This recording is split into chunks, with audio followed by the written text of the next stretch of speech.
Bicol. Ayan. Hello po.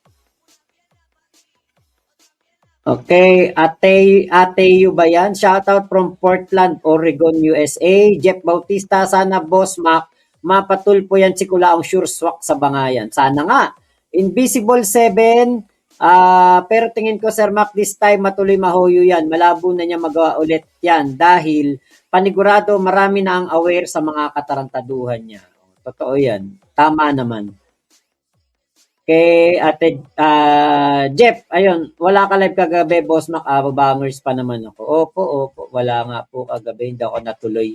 Kawawa talaga mabubudol. Hi, Sil De Castro, Usagi Chukino, hello Sir Mac. Ate Mayet, nako Madam Karen, hindi ka po kilala ni Kulao. Jericho Jap, tama ka Boss Mac, si Bernard yung pa sinabihan na may utang sa kanya. Tama. Mac, 2 wheelchairs down, 1 wheelchair to go na lang. End story na yung 50 wheelchairs na lang. O, malapit na ang 31 at 1 Kamusta yung 40 million? O, makikilala niya yan. Bibigyan nga si Kulaong ng 250,000 eh. White Trend. O, malamang gumagawa na naman ngayon si Kulaong ng kasinungalingan pang rebat kay Mami. Ayun. Ate Mayet, may sinabihan na si Kulaong ng ganyan, Mac. Kilala mo yun. Taga Texas. Taga Texas sa Amerika. Ka-friendship, Jumerica, mag-like na para hindi maging kamukha ni Kulaong. Magensya, ayan, alam na, pasok kay Sir Rapi Tulfo ito. Tama. Arvin, buti Boss Mac, di ka nagpadala ng ganun kalaki dati. Wala naman ako ipapadalang milyon dyan. Grabe naman yun. Okay, Gilbert Lagas, live to, katatapos ko lang panoodin yan kay MGB ang video na yan. Kawawang Kulaong. Mama Kay. Okay. Ay, nalate ako. Magsimula muna ako sa una. Wag na. Mamaya ka na mag-replay, Mama Kay. Dito ka na lang muna. The Modern Parent. Parang Ilonggo to si Ma'am Karen. Oo, Ilonggo nga. Alata naman. Paano mo nasabing Ilonggo? Meron ka bang ebidensya na ako Ilonggo? Okay. Magensya, nagtago si Casper. Gilbert Lagas. Nagbakasyon. May natanggap kasi galing kay MG. Si Casper, hindi Okay, malapit-lapit na yan. Sir Mac, tama eh. Ryan Shubo. Okay, parang taga Bacolod ata si Karen, Negros Occidental, Manggagatas. Sabi parang Bacolod. Doon nga pala yun, yung Bacolod. Alam ko doon yun Iloilo. Kaya James Season Jr. nagpauto kasi kaya porke tinawag kayo na mami at daddy, talaga sinamantalahan kayo. Kasi alam niya na madali kayong lokohin lahat. Ni James Season. Medyo may mainit kanina, Boss M, sa live. Sino ba yun?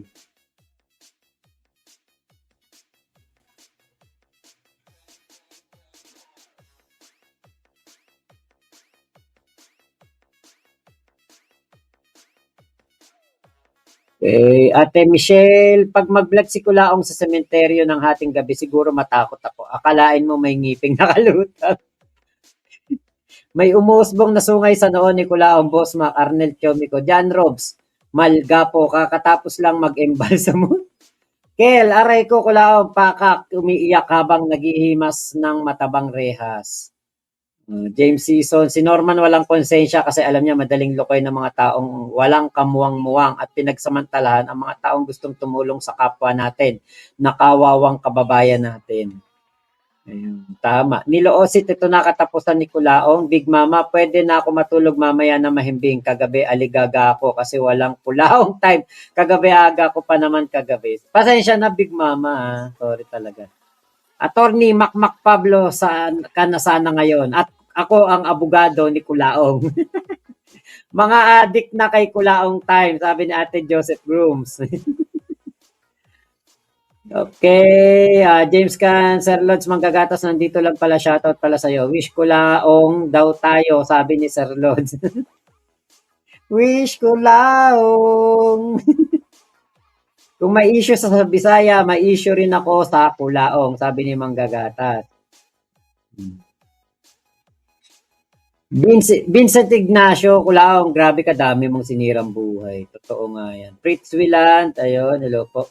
Ate Abby Marquez, hello po. Naka-background audio ko kay Kuya Henry nang binasa ni Kuya Mac. Napangiti ako, alam ko, mambaston ka na. Okay, Boss Mac, off topic, may pinop. Ano yun? May pinop po? Okay, Sir Mac, si Culaong ang kawawang mayaman. Mayaman sa utang. Oh, Kenneth Roger, Tuwasi. Yan, hello po. MG Outclass Fake Demic Hero. Norman by a margin of 60 to 1 packs. Ayun. Mami Bex, present Boss Mac. Hello po. Kicks. O, si Kuya Alpa nandyan na. Okay, shoutout Kuya Alpa. Kicks, I mean, sa Tulpo. Kasi Boss Mac, alam naman natin gaano kalapit ang OFW kay Tulpo. Okay. Kuya Blick Hernandez, Boss Mac, may inaalok sa akin lupa sa San Vicente, Santa Maria, Bulacan. Payapa at maganda ba doon? Opo. Opo. Maganda ron. Marami kong mga kakilala doon. Meron nga kaming yung pinsan ng tita ko, mga Lorenzo, doon nagpatayo ng bahay. Mga si Kernel. Ewan ko, Kernel o General na ngayon yun. Molex late kaya rewatch ako from the start mamaya. Okay. Kenkel, antay din ako, antay kagabi. Till nakatulog na lang ako. Naku, pasensya na po Nanako Friday si Norman parang may TV ang itsura niya. John Robs Malgapo, si Boss Mac lasing yan kagabi kaya di natuloy ang Kulaong time. Hindi, walang ala kagabi. Gustong-gusto ko nga mag-live kagabi eh. Alam niyo yung nangyari, ng heavy equipment yung poste dito sa amin, pati yung mga kawad ng kuryente at wifi. Yun. Meron kasing warehouse dito sa dulo namin. Merong warehouse diyan ng mga heavy equipment. Sinakay sa flatbed. Ayun. Nasabit. Panay ako repre sa YT ko kagabi, naghihintay din ng notif ng live mo, Kuya Makaso, wala pala kagabi. Opo. Pasensya na po sa mga naghintay. Basta walang aberya, magla-live po ako kaya lang nagka-aberya kagabi. Sabi ko nga, Bisaya versus Ilocanong hilaw, paktay ka diha. Tang igit ka. Pangit naman Nyakes, allegedly. Sabi natin, Michelle. Di allegedly yan, ha? Confirmed, Manggagatas, Miss Bulabog, bahala sila dyan. Basta kain ako ng Andox ngayon. Okay. Yung Senyor Pedro, ba't nawala yung Senyor Pedrong manok? Yung dati yung masarap Okay. Ban Ronald De Castro, sino mas masama? Si Kulaong o si Satanas? Si Kulaong. Si Satanas kahit papaano naaawa pa yan. Dimple, kung noon napupuyat dahil sinasaluduan si Kulaong, ngayon napupuyat para mapabagsak siya dahil sa sobrang sama na ginawa niya sa mga niloko at mga binudol niya. Totoo po yan. Mami Bex, kakahintay ni Kenkel sa'yo kagabi, tinulugan din ako. Walang kalabit? Walang bembang? Naku, malungkot ka pala, Mami Bex, kagabi. James Season, one question. Paano natakim ni na-attempt ni Mayu na siya ni Norman, hindi kaya siya tinayuan ng balahibo? Yak. Jericho Jap, Boss Mac, bili kayo oops para may Kulaong time kahit walang kuryente. Oops, ano yung oops? Baka sinasabi mo yung yung tawag doon, yung satellite lang, yung kay Elon Musk. Mahal yun Jermat, sana madami pang lalabas na inagrabyado ni Kulaong, pati dalawang babae na kasama niya. Oo nga, sana nga yan. Mamaya, topic ulit natin yan. Manggagatas talo si Satanas kay Kulaong. Si Satanas nakakaintindi pa. Si Kulaong wala, basta makabudol siya. Shoutout pala dito sa mga pisdak dyan, sabi ni James Can. Ate Jonah Briguera, di baling walang girgir, basta may Kulaong time. Jericho Jap, UPS Boss, uninterrupted power supply. Meron ako. Kaya lang walang wifi signal. Pula Pula yung dalawang wifi ko Nasagi ng Ilang wifi yun? Tawag doon yung sa poste. Leche. Hello from USA.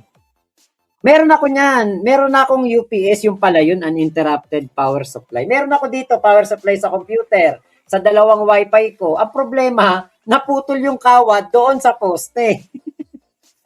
Kay Thomas Carnine, Boss Mac, napasama ako kagabi sa live raid kay Kulaong. Pinaulanan namin ng hampas lupa ang comment section niya. Hindi niya pinapansin pero halatang nahihirapan siya umiwas magbasa. Ate Michelle, pag di na matuloy Kulaong time, Kuya Mac, para kang may utang ng milyones sa mga tropa. Oo nga eh, no? Parang sinira ko yung buhay nila kagabi eh. Eto naman si Kenkel, pagkakataon mo nang makabembang, hindi mo pa sinamantala.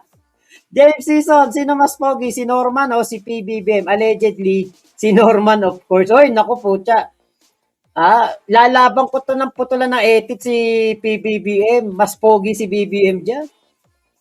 Floyd Dreams Albania from Montreal, Quebec, Canada. Hello po. Ate Joseph Grooms, tuwan-tuwa ka dyan. O, ito, play pa natin to. Pa yung underwear ni Apple J, hindi na halos makabili ng underwear. Wala namang pera eh. Puro na lang yung nautang nila. Ang napuno talaga. Yung asawa ko witness, napuno talaga yung mag-asawang utang. Kasi nga, nandito na nga saan. Kaya nga, nadamay kami. Kasi hingi yung lintik na yan sa mami at daddy nito. Kahit walang ikabigay, magbigay pa rin. Kaya na-impulse kami. Kasi dito sa amin, nagpakaawa na pwede ba, sis Karen, Chris, pwede ba ganito, yung isa pang mami, yung dalawang mami. Basta, yung mga mami, ganun. Napakabigat na problema niyan. Mahirap talaga itong ginawa niya sa amin. Talagang binangkrap. Si MG, mapansin mo talaga dito yung yung sobrang na emotional breakdown ba tawag diyan. Parang naging emotional siya. Kasi lintik ginawa ni Kulaong eh. Binangkrap talaga kami ni Francis. Sa totoo lang, MG, binangkrap talaga niya kami. Kaya ang galit. Ayun no, binangkrap talaga kami, Sus Mariosep. Ang sakit niyan. Pag ikaw taga ibang bansa, magbabankruptcy ka, magpapile ka ng bankruptcy, ang sakit niyan. O na-bankrupt ka dahil sa laki ng mga utang, yung mga ari-arian mo, hindi na kayang bayaran yung utang mo. Masakit yan para sa kanila. Dito kasi sa atin, hindi uso yan eh. Mga bankruptcy na yan. Sa mga malalaking kumpanya lang uso yan eh. Pero sa mga tao, hindi uso dito yan. Pero alam niyo po, buti na lang talaga, kahit papaano, di ba, buhay pa rin sila. Buhay pa rin tayo. Hindi katulad ng ibang mga naperwisyo ni Kulaong lalo na yung si Rodel Palorina. Allegedly, si Kulaong daw ang nagpatumba doon kay Rodel Palorina. At nakita natin yan kay Tik-Tik. Nako, sana talaga mahalukay ni Sabi. Ni Sabi the Sabi Filipino lawyer, yung issue na yan ni Kulaong. Kasi 'di ba, may syndicated estafa, may human trafficking na. Tapos dito kung ito yung sa kaso kay Rodel Palorina, mag-prosper, mabuksan ulit yung kaso kasi yun unsolved case yun eh. Kung yan ay mabuhay ni Sabi, naku, talagang lalo manggigigil si Kulaong kay Sabi. Kagalit ko siya until to my whatever. Basta ang galit na galit ko talaga sa kanya, walang kalagyan. Lintik, bakit ako na scam nitong Kudman na to, swindler, scammer ka talaga, Francis, no? Meron pa ho ba kayong idadagdag na nagawa ni Norman Ramdam niya yung galit no? Mangusin sa inyo? Yun talagang ang hinihingi ko lang sa kanya. Kung hindi mo naman iniisip na may utang ka sa amin, nasa sayo lang yan. Pero may utang ka talaga sa amin. Yun lang, bayaran mo talaga kaming lahat mga mami dito. Pag hindi mo kami bayaran din, you know what to say. You know what I'm going to say, no? Hindi ko lang sabihin ito sa social media kasi mahirap yung magbanta eh. Kailangan gagawin ko kung anong gustong ang tamang gagawin ko. Hindi, nasabi naman ni Madam Karen na kakasuhan niya talaga. Wala namang ibang masama doon. Kumbaga, kakasuhan ka talaga. Oo. Kaso talaga. Madam, alam niyo, nakikita niyo po ba yung nangyayari ngayong mga panahon na ito? Napapanood niyo po ba yung mga videos ko, yung mga videos niya? Nakikita niyo po ba kung paano at gaano na-expose ang tao na ito How do you feel? Now may katapat na siya, ikaw, NJ, talagang masaya ako. Masaya talaga ako nga may katapat siya. Kasi yun talaga ang inaantay ko nga may katapat siya na hindi niya kaya. I really appreciate ang nandiyan ka talaga. Totoo ka nga pagkatao. Yung heart mo, pure Filipino talaga. Hindi katulad nitong lintik na to na Francis Leo Marcos. Ano ba yung pangalan na yan? Kung hindi lang niya ginamit yung Marcos, walang maniwala sa kanya. Totoo lang. Totoo sa pagkato. Totoo lang. Frankly speaking. Bahala ka dyan, Pandinig Hero ka, lintik. Kung hindi ka Francis, kung hindi ka ipilim Francis Leo Marcos, hindi ako maniwala sa iyo. Pwede po ba kayong magbiga? Kasi madam, alam nyo, sa bawat video ko, may idea naman kayo kasi paulit-ulit din ako na ang magulang ko ay OFW din. Nanay ko OFW din. 35 years siya nag-work sa Italia. So, ako po kasi madam, ako talaga, siguro sa lahat ng influencers, hindi naman lahat, pero hindi naman ako yung pinaka, pero kahit papano, ako po yung tunay na nakakaintindi sa mga OFW kasi ganyan ang magulang ko. Lalo na nanay ko. Alam ko kung gaano kahirap yung nangyayari sa inyo dyan. Na-experience ko din yan first hand. Medyo, sa totoo lang, inilalaban ko talaga to sobra. Ng paulit-ulit, I don't care. Hanggang sa matauhan yung mga OFW na mga tanga-tanga pa rin po at bobo pa rin po hanggang ngayon. Madam, marami pa rin po hindi naman marami, meron pa rin po na mga nagpapalipad sa tao na ito. And lately, sinabi rin ni Ian, nung dati niyang staff, former staff niya po, about a month ago, di ba? Na nilayasan lang din siya dahil hindi niya pinapasweldo. Sinabi rin niya na meron si Norman Mangusi na madalas kausap na mami. So, ibig sabihin, OFW rin, tulad ninyo rin. Madalas daw pong kausap. Padalhan Meron din nakakausap na ate. Ate daw, Manang. mo naman ako ng 250k. Alam ko, meron yan umakyat sa live niya Manang, nasa garden. Tinawag niya Manang. Padala daw. Tawag siya ganito, tawag siya ganun. Sino mga nakakausap niya? Bali, ang nakakausap po niya, madalas kong narinig is yung kapatid po niya na sa ibang bansa. Kung tawagin niya po Imanang. Kapatid niya yun? Sabi po niya, yun po. At parang doon wala din kang po kapatid siya sa ibang bansa. humihingi ng tulong. Manang, baka pwede mo akong pahiram ng 250k. Mga ganun-ganun. Pinapahiram siya? Opo. Binibigyan siya to? Pinapahiram naman po, pinapahiram. Minsan Wow. GCash, minsan Go ATM. Lagi? Pagka kailangan po niya, tatawag lang po siya doon. Grabe yun. Opo. Binibigyan siya. Opo. So, Tinutulungan ko si kapatid daw po niya. so ngayon, madam, ano po ang masasabi nyo sa kapwa OFW nyo na sa panahon na to ngayon, as we speak, literal na nasa loob ng hipnotismo ng tao na ito? Ang masabi ko lang kung sino ka man na mami ni Mr. Mangusin, aka Francis Leo Marcos, nasa sayo lang yan kung magpaano ka sa kanya, magpa-hypnotize ka, nasa sayo lang yan. Kasi sa amin dito mga mami sa UK, biktima talaga kami. And there's never been, I'm going to say this, no, na itong, kung sino man itong mami na to, nasa sayo lang yan. Hindi kita pagsabihan. Dahil may capacity ka naman, alam mo anong ginagawa mo. Pero yung mga iba na nagsuporta kay Epilim, nasa sa inyo lang yan. Basta alam na ninyo kung anong klase yung tao na yan. Ako, nagsabi ako ng totoo. Walang sobra, walang kasinungalingan. Totoo to. Yung nabiktima talaga kami itong imposter na Francis na Marcos. O yan. So, nakikinig nyo para sa mga OFW na nakikinig ngayon, please, maging aral na ang nangyari kay Madam Karen, lalo na sa mga kasama niya rin sa UK na literal na allegedly talagang nabudol ng tao na ito. Mag-ingat po kayo dyan at sana huwag kayong magpapaniwala sa mga mahahalimuyak na salita ng tao na yan. Okay, Madam. Alam niyo po, di ba, kunwari, eto, mapanood ito ni Kulaong.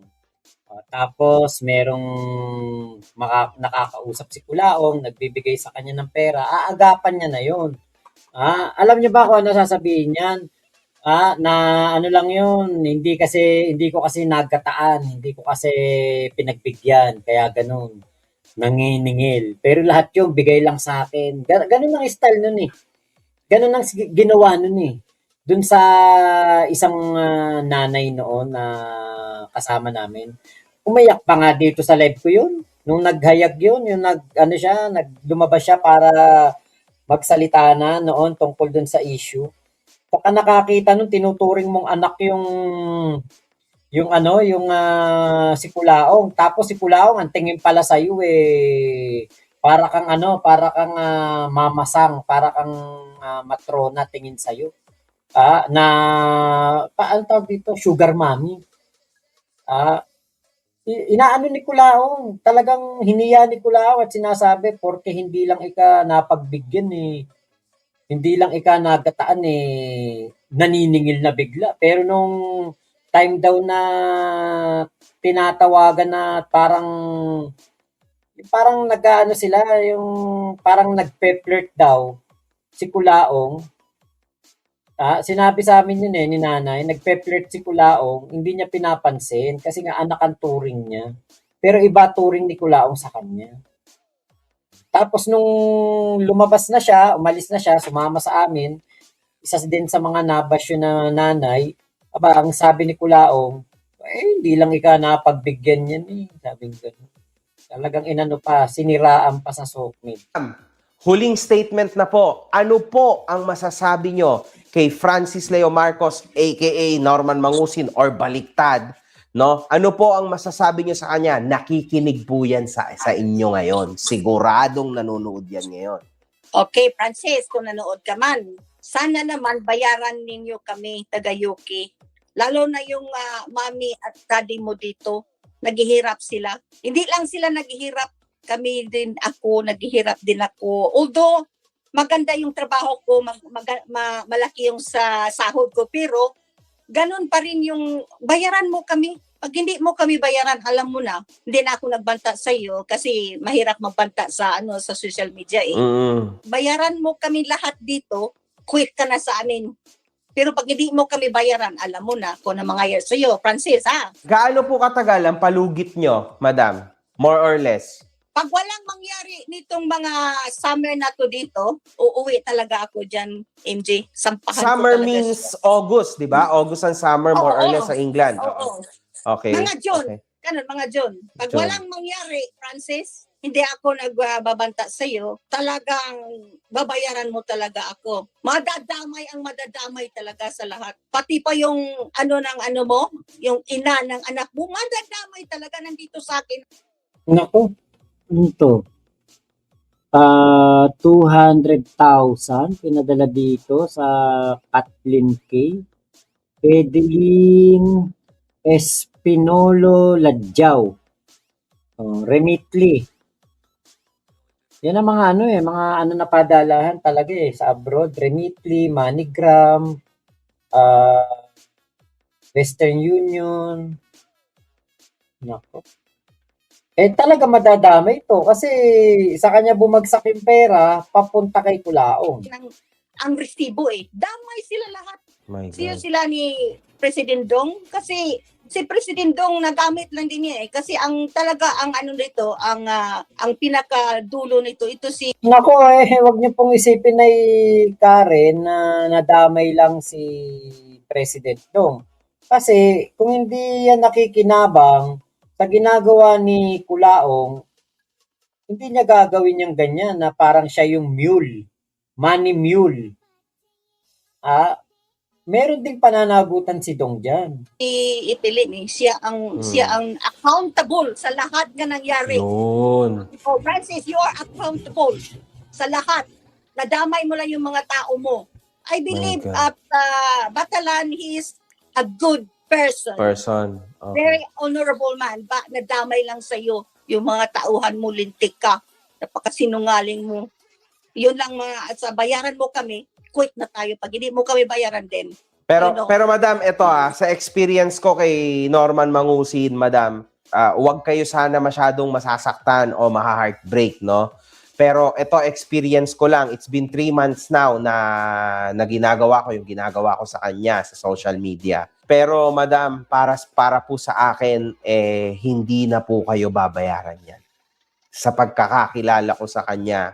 Tapos, At sasabihin pa nga, Kung hindi kilala, ang sasabihin niyan, "Oh, hindi ko lang napagbigyan sa gusto niya na ano, eh, hindi lang nagataan, eh." Most probably po pagkatapos ng interview ko na ito, ang sagot ho niyan sa internet, pabalang at itatanggi niya po lahat yan. Ayan po talaga based on my experience here online against this. Grabe, hindi ko na alam kung paano to madidistinguish ang tao na ito. Sobrang sama ho ng tao na ito, madam.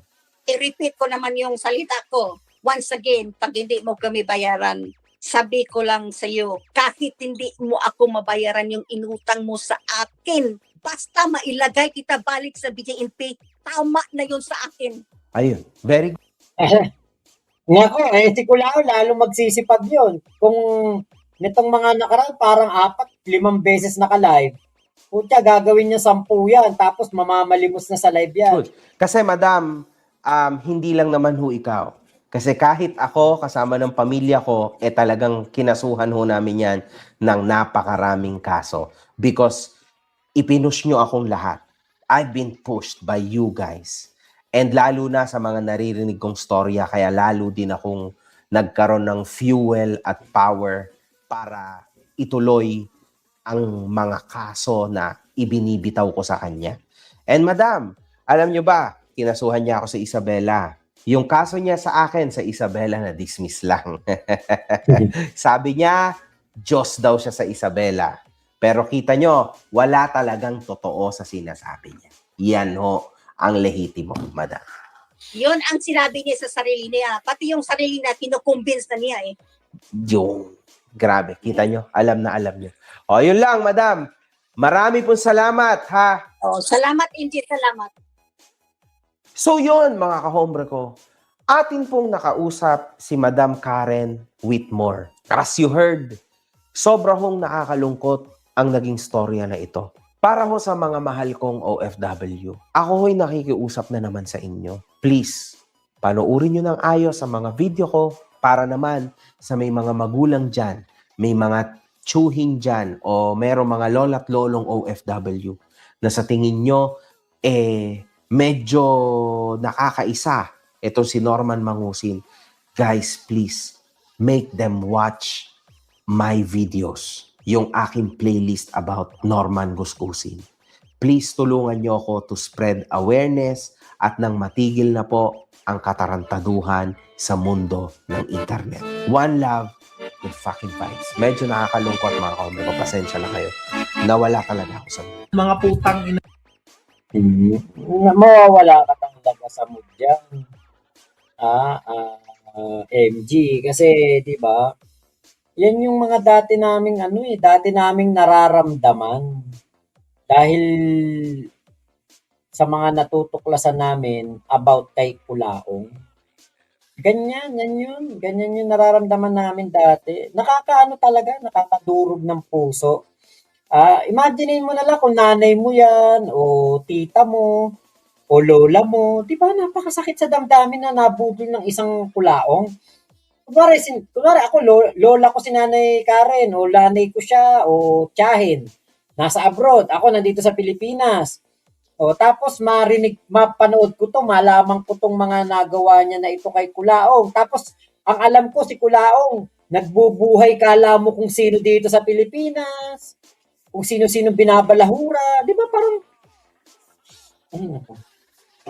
alam niyo, swerte pa rin si Kulaong yung mga taong nakakatapat niya, gusto ng due process.